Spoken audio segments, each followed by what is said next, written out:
Estamos de volta no nosso programa ABC Debate, agora com a participação do segundo bloco do Dr. Michel Stamatopoulos. Ah, fale rapidinho aí, Stamatopoulos, né? Muito bem, muito Por bem. mais você. conhecidos... Tem um lado musical, da coisa. Isso, é o sucata. O sucata. Isso, tá lá na agenda podres. do Jorge ainda. Eu falo, você tem entrevista do Dr. Michel aí, o sucata? É o próprio. É o próprio. O que você tem mais vontade hoje de fazer? De ser músico ou de ser advogado, Dr. Michel? A advocacia, né? A advocacia, todo esse contexto social, na realidade, ele é decorrência desse processo musical lá da década de 80. Né, que a gente contestava isso ainda vigorando a ditadura militar, aquela coisa toda na qual fomos processados, e o último conjunto a ter uma música censurada no Brasil, né, que é a música Johnny. Eu achei subversivo, seu. Então, o processo da Polícia Federal foi até o final da década de 90, aí, né, porque a letra da música falava que esse é um país idiota, cheio de moleque, onde se toca discoteque. Né? Então isso daí gerou um processo tremendo. E musicalmente isso fica como? Eu conheci Johnny o Desordeiro, ele anarquizava o mundo inteiro. Era o cara mais punk que eu já conheci. Toda a polícia de Londres, dele estava atrás pelo espancamento de um pobre rapaz. Todo mundo queria pôr no seu pescoço um laço. Não lembro. Não lembro isso daí. Mas era nessa Sabe linha. Que eu fui músico também, Michel? Eu lembro de você do comercial. Da banda. Até maestro do comercial. Essa semana, no primeiro disco do Premeditando Black, eu fiz parte. Tocava trombone, Biafra, metal, que era guitarra, fazia tocava metal. no conjunto com a gente. Pediu, você dá uma ajuda lá, preciso fazer uns naipes lá, você dá uma mãozinha e nós fomos lá tocar uma coisa. Eu lembro, maestro do comercial. Que na época eu saí dos comercial. Patrulheiros Mirins, porque eu também era músico nos Patrulheiros Mirins. Época do seu Faustino. Da época do seu Faustino, né, da dona Dilmira, que está lá até hoje, né, aliás, um grande abraço para a dona Dilmira, que vem levando na continuidade do seu Faustino, que é o que mantém, né, toda a estrutura dos Patrulheiros Mirins, que é um exemplo para o Brasil inteiro, né, de disciplina e de educação, né, para o menor. E de musicalidade também, e de né? musicalidade. A banda fez sucesso durante fez anos. E faz, né, em toda a América Latina. Muito bem, mas vamos à nossa conversa de hoje com o Dr. Michel, que a questão, a priori, é da questão jurídica. Como dissemos, o Dr. Michel, que é advogado e trabalha aqui em São Caetano e tem um trabalho diferenciado que as pessoas ainda não conhecem muito bem. Vamos explicar qual que é a situação hoje, doutor. Nós temos o que acaba sendo a cereja do bolo do escritório. A arbitragem? A arbitragem. Né, a Câmara de Mediação e Arbitragem, baseado na Lei 9.307/96, que ela possibilita uma terceira pessoa dar solução a um litígio de ordem material. Seria, traduzindo, né, do juridiquês, seria a solução de um conflito de ordem na justiça, sem precisar recorrer ao Poder Judiciário, né? E isso daí dá uma velocidade de solução e um sigilo na solução que hoje, eu acredito, ser uma coisa assim, basicamente importante para o empresariado, tá? Diante da chovalha de tributos que se paga, que diga-se de passagem, né? Agora em 2012 teve um aumento aí de 0,5% na questão tributária, com toda essa redução de IPI, aquele negócio todo, mas enfim. Essa solução via arbitral, ela tem a mesma validade e eficácia da sentença transitada e julgada em primeiro grau, no que diz respeito a direito material. Um acidente de carro, uma quebra de contrato, uma multa contratual, tá? Uma questão de inventário, de partilha de bens, né? Isso daí pode ser resolvido na Câmara de Mediação e Arbitragem, né? Existe uma discussão muito complexa, que inclusive nós estamos inseridos isso daí nessa situação. Estamos tentando chegar com um processo até o STF, Superior Tribunal Federal, que reconhece a sentença arbitral na relação de homologação de rescisão de contrato de trabalho. Que isso daí tem sido uma discussão muito grande, em especial contra o Ministério... Contra não, né? Mas essa discussão assim, envolvendo o Ministério Público do Trabalho e algumas varas do trabalho da parte de primeira instância, que eles alegam que essa questão da ordem material do capital decorrente da relação de trabalho, ele tem que ser resguardado pelo princípio da vigilância do Poder Judiciário junto ao trabalhador.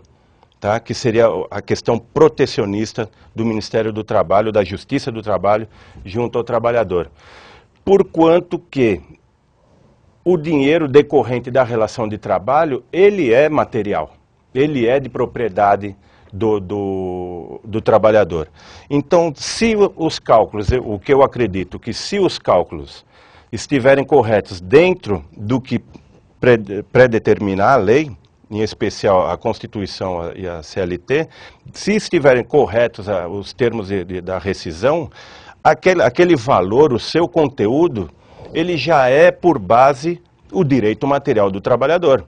E se esse direito material do trabalhador ele quiser transigir, por exemplo, com o empregador no parcelamento disso, porque hoje mesmo eu acabei fazendo uma orientação de uma relação de trabalho lá na Câmara, onde a rescisão não foi feita homologação, veja bem, foi uma orientação. E isso daí daria uma rescisão, um termo de rescisão no valor de R$30 mil. Muito cá para nós, só quem não conhece a realidade do pequeno e médio empresário hoje no Brasil, forte, que vai acreditar que o cara vai tirar um cheque ou vai tirar um cartão de crédito e vai dar R$30 mil na mão do trabalhador, que muitas vezes, Walter, cá para nós, a gente que milita no dia a dia aí, há quase 20 anos, né, nessa relação empregado-empregador, você vê que tá certo de ter o protecionismo, mas por outro lado tem que ter a educação do trabalhador, que é onde uma das minhas teses aí, né, que eu venho inclusive escrevendo sobre isso daí, a responsabilidade social do sindicato na educação do trabalhador. Porque não adianta simplesmente falar, oh, tadinho do trabalhador, que ele não tem condições de administrar a conta dele, a capacidade de consumo, a capacidade de adquirir um determinado valor, porque R$30 mil hoje, por exemplo, na mão daquele determinado trabalhador, se der o cara até infarta, porque ele nunca viu um volume de dinheiro desse daí.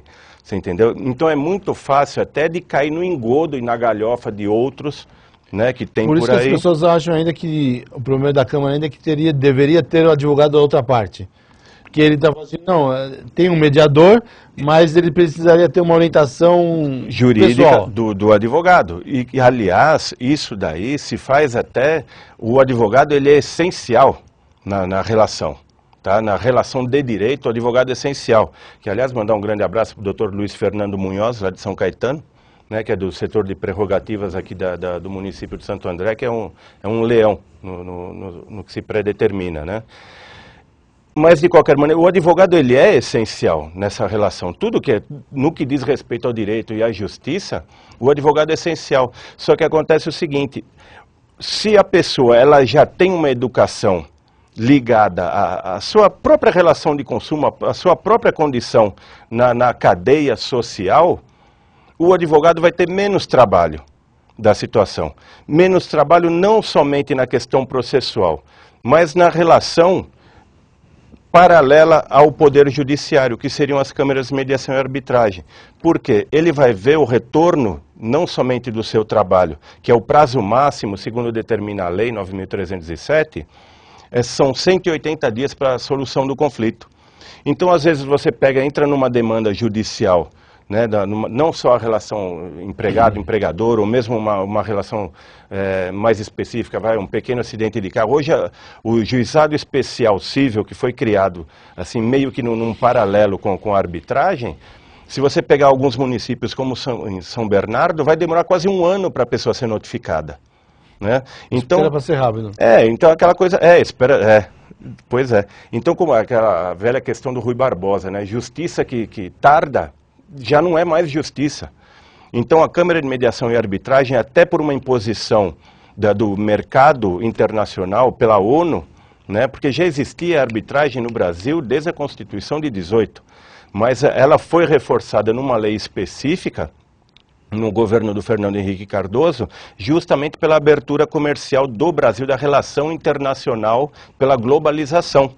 Você entendeu? Então, se você pegar assim, algumas montadoras como a Hyundai, outras montadoras de grande porte, elas não, é muito raro você ver uma relação contratual, também de direito material, ser julgada dentro dos tribunais do Brasil. Por quê? Porque eles desconfiam das condições do Poder Judiciário Nacional. E isso daí, para nós, acaba sendo um assinte. Para quem é militante, para quem é operador do direito, isso daí é horroroso, né? Então, a Câmara de Mediação e Arbitragem, a arbitragem de uma forma geral, ela acaba sendo um apoio ao Poder Judiciário. E o advogado que está bem atualizado a esse respeito e que preza pelo atendimento, pela seguridade do seu cliente, provavelmente ele procure a Câmara de Mediação e Arbitragem. Aqui a gente tem uma mentalidade, eu falo até na condição de advogado, que muitos acabam se sentindo assim militantes do direito, assim na condição de a espada da justiça, a ponte, né, entre a população, a população e a justiça, somente mediante o Poder Judiciário.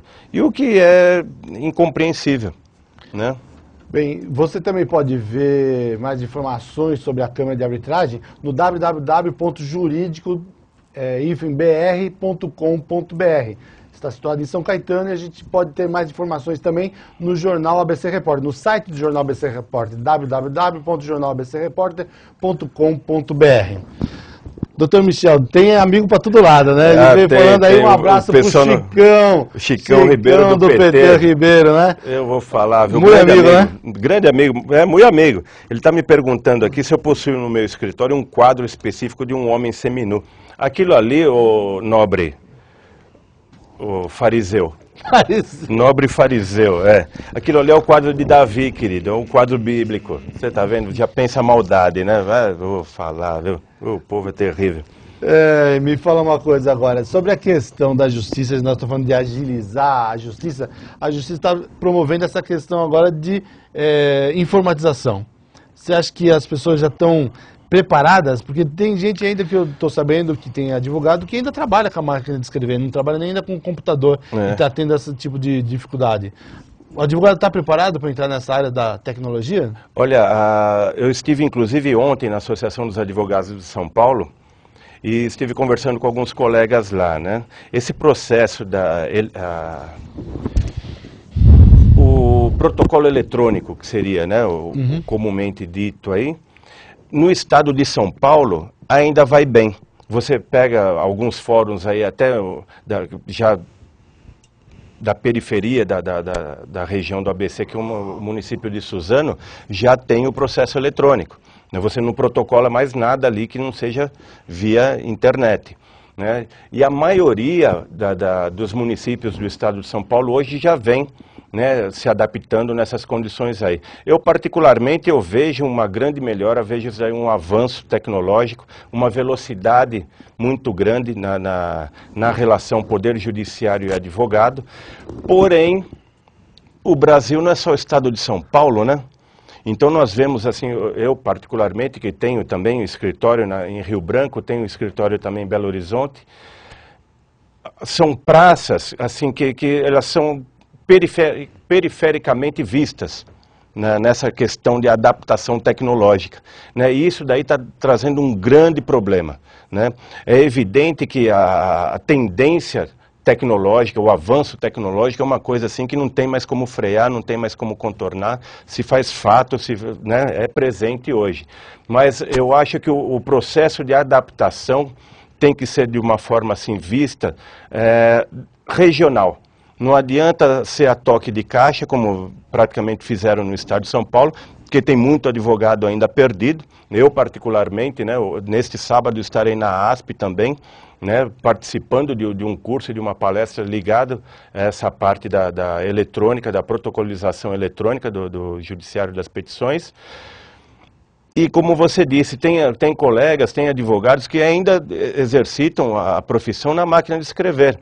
Então, isso daí acaba sendo... E são grandes advogados, né? Não é porque escreve na máquina de escrever que deixa de ser um bom advogado. Não é tosco catedráticamente falando. Que não é da época dele. Que não é da época dele. E existem para as pessoas, assim, e vou te falar, particularmente, eu também tenho uma certa aversão a essa questão tecnológica. Tanto que no escritório eu tenho o pessoal que me auxilia, que me ajuda nesse sentido aí. né? Mas é fundamental hoje que procure fazer cursos, que procure se informar com outros colegas, né? Que tenha essa adaptação junto à esfera tecnológica aí, porque não retrocede mais, apesar de, só para concluir esse tema, é muita exigência para pouca estrutura, né? Então, a gente vê que o próprio Poder Judiciário, na sua base, né, ele não tem a estrutura pessoal e de máquinas, a estrutura eletrônica para tal. E isso já vem dando problema. Essa questão da tecnologia me lembra a urna eletrônica. E aí, até hoje o pessoal fica naquela dúvida. Será que tem um jeitinho? Será que não tem jeitinho? Essa questão da informatização também não vai gerar essa questão da dúvida de poder ter alguma coisa errada na questão da informática? Olha, é que é diferente, porque essa relação eletrônica, da protocolização eletrônica do Poder Judiciário, a peça ela vai na sua íntegra para o servidor, né, dentro do Poder Judiciário, que distribui aquela, entre aspas, aquela fotografia, né, porque ela é escaneada, algumas peças na esfera federal pelo menos é escaneado, ela distribui aquela fotografia para a vara determinada. Então seria assim, no praxe, uma fotografia que dificulta, apesar que hoje a gente vê hacker entrando dentro da NASA. Sou advogado do diabo nessa história, se eles entram lá, não vai entrar aqui. Exatamente. Né? Agora, o cara que é profissional para isso, ele vai buscar um jeitinho. Não entra, acaba com qualquer sistema, né? A gente vê até os Estados Unidos, China, assim, hoje o grande combate... Os bancos. O grande combate, a grande guerra hoje é eletrônica, né? Nem tanto mais o cara da infantaria, aquela coisa toda.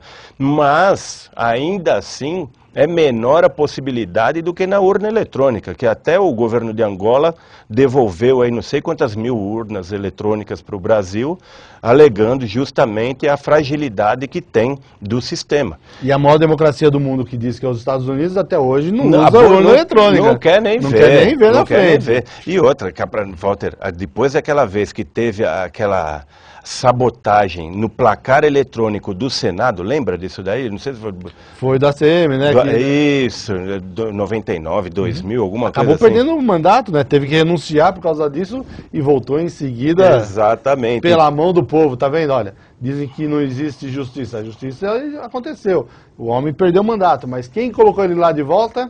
Não nós, né? Mas o povo brasileiro. Ele e outros tantos, né?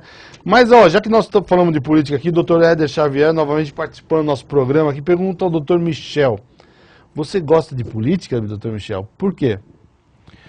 Doutor Éder, olha, primeiramente, muito obrigado pela participação. O senhor é uma pessoa, assim, extraordinária, é influenciante, né? Participar com o senhor de alguns processos. Mas a política, eu não só gosto da política, como na realidade eu vivo a política, né? Como eu vinha dizendo no começo do programa, em decorrência até das músicas, né? Numa época de ditadura, da qual eu participei, que foi deveras perseguido aí dessa história toda, apesar de não ter pedido pensão, viu? Não tem essa de pedir pensão para o governo. Hoje em dia o cara tropeça na rua e já quer pensão, né? Do Estado.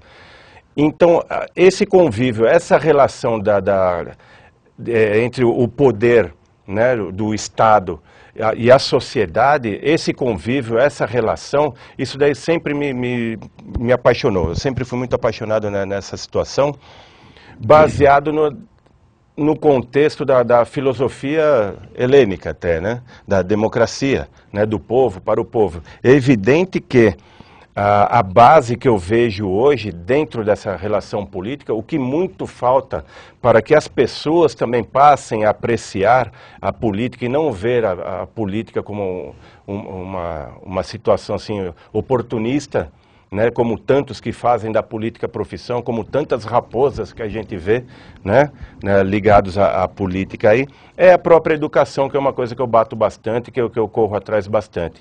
Então, hoje eu milito, né, dentro desse sentido político do quê? Da responsabilidade dos sindicatos junto, não somente aos seus sindicalizados, mas também à sua classe representativa, tá? Essa responsabilidade social dos sindicatos, porque partindo da minimização do Estado, alguém vai ter que se responsabilizar por essa população. E como ela já é subdividida por cadeia de classe trabalhadora, então acho que os sindicatos têm que ter a sua responsabilidade.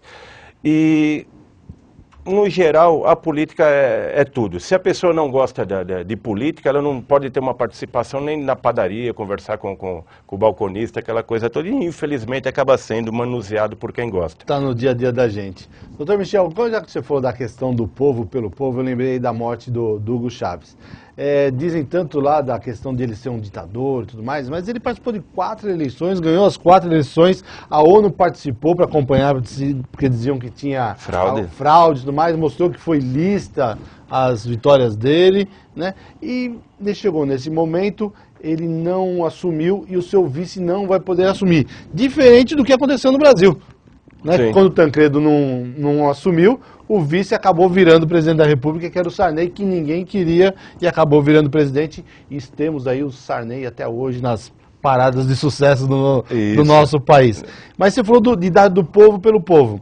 E a grande bandeira deles foi realmente de distribuir um pouco da renda. Então, porque na realidade, isso é um assunto que a gente poderia passar aqui o dia, mas rapidamente, isso daí é consequência de uma política errônea do próprio Estados Unidos junto à América Latina. Né? Esse crescimento desenfreado que teve da miserabilidade, né, dos povos, não só no Brasil, como na América Latina toda de uma forma geral, isso daí foi uma concentração de capital na mão de meia dúzia, que acabou desestabilizando o próprio poder do Estado, que é o Estado maior de interesses, né, internacionais, que seria os Estados Unidos. E o Chávez, ele acaba deixando um buraco, né, um vazio na história toda, fez parte da história, levantou, assim, deu, diria, uma ligeira ressuscitada nessa classe popular aí que acabou sendo criada pelo próprio poder do Estado americano.